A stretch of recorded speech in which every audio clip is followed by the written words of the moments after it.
जादूगरों का कमाल देखकर लोगों को बहुत खुशी मिलती है, लेकिन कई बार जिम्मेदार लोगों की नादानी की वजह से उन्हें भारी कीमत चुकानी पड़ती है। हाथ की सफाई ये कहानी एक ऐसे व्यक्ति की है जो एक बैंक का मुख्य कोषाधिकारी था, जिसके ऊपर बैंक के सारे मुद्रा कोष की जिम्मेवारी थी। वह अधिकारी बहुत ही हंसमुख किस्म का इंसान था। वह बहुत जल्द ही लोगों से घुल मिल जाता था। बैंक में सभी लोगों से उसकी अच्छी पटती थी। बैंक के सालाना कार्यक्रमों में वह अक्सर गाना गाया करता था। सभी कर्मचारी उसका गाना सुनकर बेहद खुश होते थे। इस बार जय बैंक सभी बैंकों की तुलना में सबसे ज़्यादा मुद्रा खाते खोलकर रिकॉर्ड कायम करता है। बैंक की सारी मुद्रा लॉकर में रख दी जाती है। बैंक के अच्छे प्रदर्शन के लिए एक प्रोग्राम आयोजित किया जाता है। प्रोग्राम में मनोरंजन के लिए हाथ की सफाई करने वाले जादूगर को भी बुलाया जाता है। बैंक में सभी कर्मचारियों के परिवार को भी आमंत्रित किया गया था। सभी कर्मचारी अपने परिवार के साथ बैंक की सफलता का जश्न मनाने पहुंचे थे। आए हुए सभी अतिथियों के लिए खाने पीने का शाही इंतजाम किया जाता है। लोगों का आना जाना लगा रहता है और कार्यक्रम प्रारंभ हो जाता है। इसी बीच जादूगर हाथ की सफाई दिखाने के लिए मंच पर चढ़ जाता है। बैंक के कोषाधिकारी सबसे आगे बैठकर कार्यक्रम का लुत्फ उठा रहे होते हैं। जादूगर के हर खेल में दर्शकों की तालियां बज रही होती हैं। कोषाधिकारी भी जादूगर के हाथ की सफाई को देखकर उसे मंच में कुछ रुपये इनाम में देते हैं। ठीक जादूगर का खेल खत्म होते ही सभी लोगों को खाने के लिए कुर्सी टेबल में बिठाया जाता है। जादूगर के बगल में कोषाधिकारी की कुर्सी लगी होती है। सभी की थालियों में खाना परोस दिया जाएगा और सभी खाना प्रारंभ कर देते हैं। इसी दौरान जादूगर और कोषाधिकारी की बात होने लगती है। कोषाधिकारी जादूगर से हाथ की सफाई का एक नमूना व्यक्तिगत तौर पर दिखाने को कहते हैं। तभी जादूगर उनके जेब में रखे एक लिफाफे को मांगता है, जिसकी जानकारी जादूगर को पहले से ही थी। लिफाफे में बैंक के मुद्रा कोष का सीक्रेट पासवर्ड लिखा था। कोषाधिकारी जादूगर पर भरोसा करके लिफाफा उसे दे देते हैं। जादूगर अपने हाथ की सफाई से कोषाधिकारी के सामने ही वह लिफाफा बदल देता है और कोषाधिकारी को लिफाफा खोलने को कहा।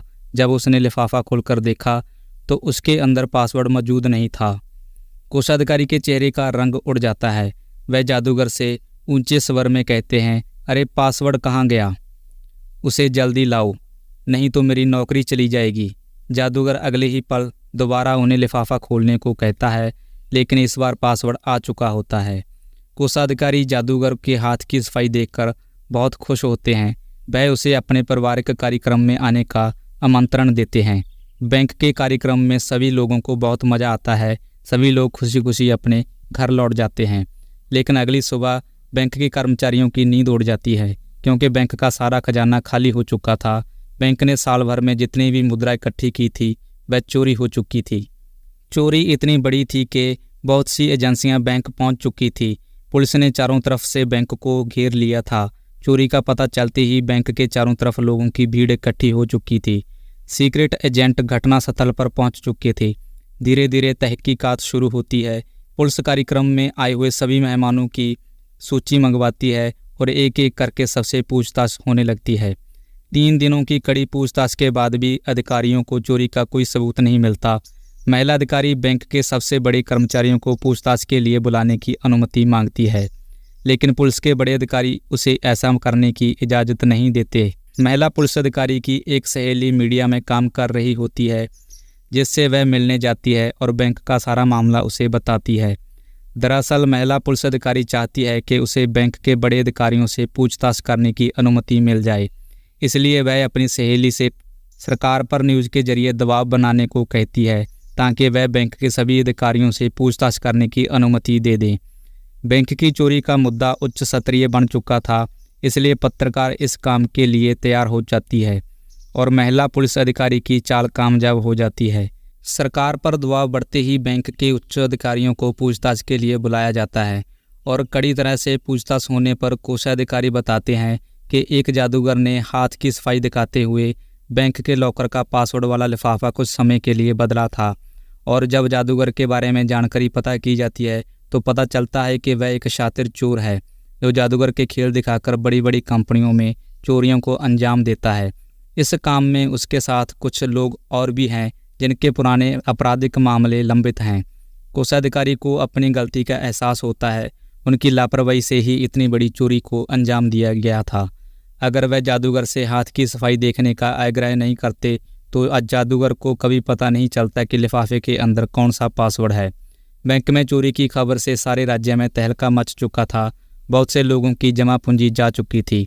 बैंक दिवालिया होने के कगार में था और चोर की तलाशी के लिए सारे राज्य में पुलिस फैल जाती है और चप्पे चप्पे की तलाशी लेने लगती है। एक दिन अंतर्राष्ट्रीय हवाई अड्डे पर एक बूढ़ा आदमी बच्चे को बॉल से खेलकर दिखा रहा होता है। पुलिस को उस पर शक होता है। जैसे ही पुलिस उसके पास जाती है उसके चेहरे का रंग उड़ जाता है और वह जहां वहां देखने लगता है, जिस वजह से पुलिस का शक और बढ़ जाता है। पुलिस उसे अपने साथ उठाकर पूछताछ केंद्र में ले जाती है और पूछताछ करने पर उसका असली रूप सामने आ जाता है। वह वही जादूगर है जिसने बैंक में इतनी बड़ी चोरी को अंजाम दिया है। जय आज देश से बाहर जाने की तैयारी में था। बैंक के चोर का पता चलते ही बैंक कर्मचारियों को राहत मिलती है। पुलिस चोर से चोरी हुआ सारा कैश बरामद कर लेती है। चोर की गिरफ्तारी से कोषाध्यक्ष की नौकरी तो बच जाती है, लेकिन उसे कोषाधिकारी के पद से हटा दिया जाता है। चोर को गिरफ्तार करने वाले अधिकारियों को सम्मानित किया जाता है और उसी के साथ ये कहानी समाप्त हो जाती है। दोस्तों, इस कहानी से हमें क्या शिक्षा मिलती है, आप लोग मुझे कमेंट करके ज़रूर बताना। और अगर आपको ये कहानी अच्छी लगी तो एक लाइक और चैनल को सब्सक्राइब जरूर कर लेना। दोस्तों, मिलते हैं एक और बेहतरीन स्टोरी के साथ। तब तक के लिए बेस्ट ऑफ लक।